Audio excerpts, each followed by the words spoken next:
What's going on, everybody? Just wanted to react to one more video of Pierre Poilievre. It's just a quick little video.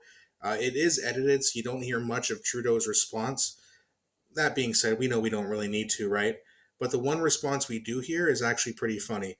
So let's check it out. I'm just going to start this again from the beginning, and we'll check it out and we'll react to it and talk about it a little bit afterwards. Let me quote what he said about life in Canada after 8 years of his prime ministership, and I quote, yeah, grocery bills suck. Rent sucks. Mortgage renegotiations. Oh my God, how are we going to deal with it? Mr. Speaker, this is life after 8 years. What is his slogan going to be in the next election? Vote for me and life will still suck? Mr. Speaker, did he just say vote for me and life will suck? I think that's what he just said. Actually spoke the truth, maybe by accident, by saying that after 8 years, life sucks for the very middle class and those working hard to join it, to whom he promised so much. He taxed their grocery bills with a quadrupling carbon tax. He doubled housing costs after promising to lower them. He's unleashed a crime wave across the country. Now that he admits that life sucks under his leadership, why won't he accept our common sense plan to axe the tax, build the homes, fix the budget, and stop the crime? I love at the end there how they're all in sync. They're all just on the same. They're all attacking this from the same approach, which is kind of good to see that when you're the leader of a party and the rest of your members of your party are on the same page with you. That's a good thing. Now, Trudeau's response, and to be fair, we only heard a little bit of it, but for him to stand up and say, "Did he just say that? Vote for me and life will suck." Uh, no, stupid. That's not what he said. Were you listening? You criticized Pierre Poilievre for apparently not listening to what you have to say. Did you listen? Because what he said was he was quoting you. And I've heard, I don't know if you guys saw that interview.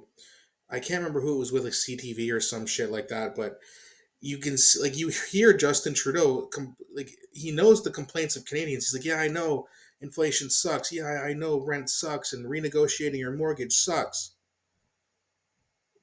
But yet he's been in charge for the better part of a decade.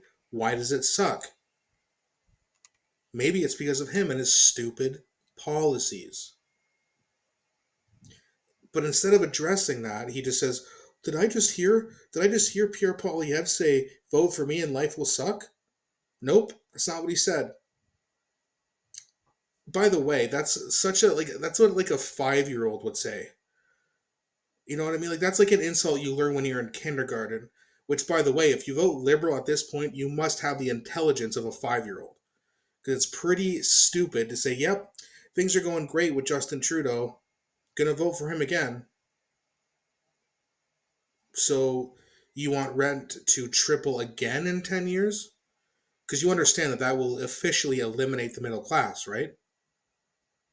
Say what you want about the Conservatives and their policies.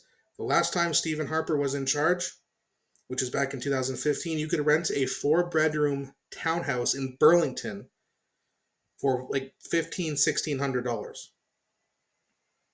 Guess what the price of that is now? It's over $3,000 a month to rent. We all remember a time where you could spend $100 at a grocery store and your grocery cart would be, or your grocery cart rather, would be just filled. They'd be like piled up over the edge of the rails. You know what I mean? You'd have to walk through the grocery store with the grocery cart and kind of like cradle the groceries to keep them from falling out. You could buy so much.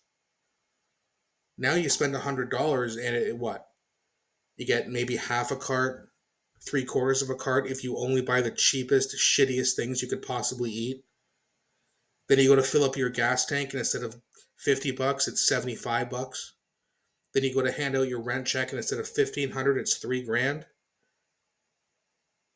And what do most people make? 30, 40, 45 grand before taxes? How are you supposed to maintain this? And even further, how are you going to maintain this throughout the next years with this complete asshole as prime minister? You can't. This is a math problem. Not to mention crime. Not to mention that we're the laughing stock of the world, especially the eastern part of the world. You think India, China, and Russia have any respect for us right now? Nope. They're laughing at us. Like, how could these people elect a clown like this? No politician is good. And again, I'm not saying that Pierre Poilievre is going to come in here, fix everything. There are a lot of people, especially I see this in the comment section, a lot of people do think, and probably rightfully so, that he's going to get in power and do something to hurt us. However, at first, the first things he's going to do is cut taxes, and then hopefully, don't know if I trust him fully on this either, but hopefully, he will then start to build affordable houses. Not every house that's built needs to be a mansion or a fancy condo that starts at $400,000 a year. Or sorry, a $400,000 price tag. The mortgage on that is just, it's way more than the average Canadian can afford. So they're only building places for rich people, which means they're basically telling the middle class, sorry, we don't care. Rent some house that's 100 years old.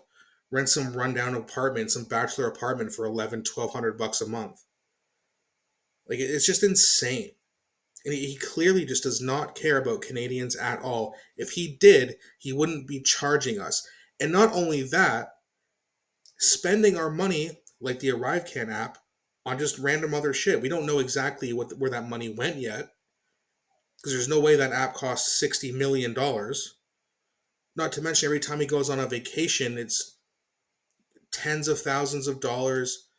We pay for it. He's had $6,000, $12,000 grocery bills when he goes on these vacations. Who pays for it? Us. I mean, it's ridiculous. And you're even seeing a lot of liberals, like I've mentioned in the past, turn on him. You're seeing it right now. You have the Palestine supporters, they're literally lining up outside of his office in Ottawa. These, generally speaking, are liberal or NDP minded people. And even they're turning on him. I mean, eventually things are going to get so bad, you would think we're going to have an election. But I don't know. He's such an egomaniac, and he just refuses to take a loss. And he said multiple times that he wants to battle Pierre Poilievre one-on-one. He's going to lose, he's going to get embarrassed, but he still wants to fight the battle. Generally speaking, I would respect that. But for this clown, I don't respect it. He's standing in the way of Canadians. Make Canada prosperous again, and let's give the Conservatives a chance, because the last time they were in office, Canadians could afford shit.